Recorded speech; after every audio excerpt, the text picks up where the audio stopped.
Kizhakkanchery 2 village digital resurvey ആരംഭിച്ചു. ഭൂരേഖ survey വകുപ്പിന്റെ ആഭിമുഖ്യത്തിലാണ് റീസർവേ ആരംഭിച്ചത്. നൂതന സർവേ ഉപകരണങ്ങളും സാങ്കേതിക വിദ്യകളും ഉപയോഗിച്ചാണ് റീസർവേ നടത്തുന്നത്. കിഴക്കഞ്ചേരി ഗ്രാമപഞ്ചായത്ത് ഹാളിൽ നടന്ന ചടങ്ങിൽ KD പ്രസന്നൻ MLA ഉദ്ഘാടനം നിർവഹിച്ചു.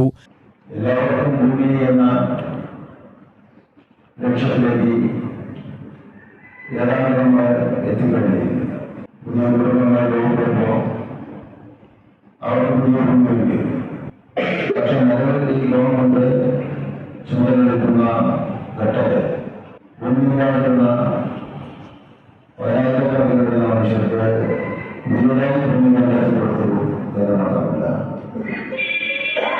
പതിറ്റാണ്ടുകളായി ഭൂമി ഉണ്ടായിട്ടും ഉപയോഗിക്കില്ല. അവർ യഥാർത്ഥത്തിൽ ഭൂമിയുടെ അവകാശികളായില്ല. അവർക്ക് അവകാശപ്പെട്ടില്ല. പട്ടയം ലഭ്യമാക്കുക എന്ന ലക്ഷ്യത്തോടെ മുന്നോട്ട് വെച്ചു. ഏതാണ്ട് 5 ലക്ഷത്തോളം വരുന്ന ഭൂമിയുടെ രേഖകളില്ലായിരുന്നു പട്ടയം നൽകിക്കൊണ്ട് അവർ ഭൂമിയുടെ ഉടമസ്ഥരാക്കി നടപ്പാക്കി. അങ്ങനെ എല്ലാവർക്കും ഭൂമി എന്ന ആ ലക്ഷ്യപ്പെടും. ഗ്രാമപഞ്ചായത്ത് പ്രസിഡന്റ് കവിതാ മാധവൻ അധ്യക്ഷത വഹിച്ചു. പാലക്കാട് ജില്ലയിലെ 3ാം ഘട്ടമായി നടത്തുന്ന ഡിജിറ്റൽ സർവേ പ്രവർത്തനങ്ങളുടെ ഉദ്ഘാടനമാണ് നടന്നത്. സൂപ്രണ്ട് ഓഫീസിലെ ശിവകുമാർ പദ്ധതി വിശദീകരണം നടത്തി.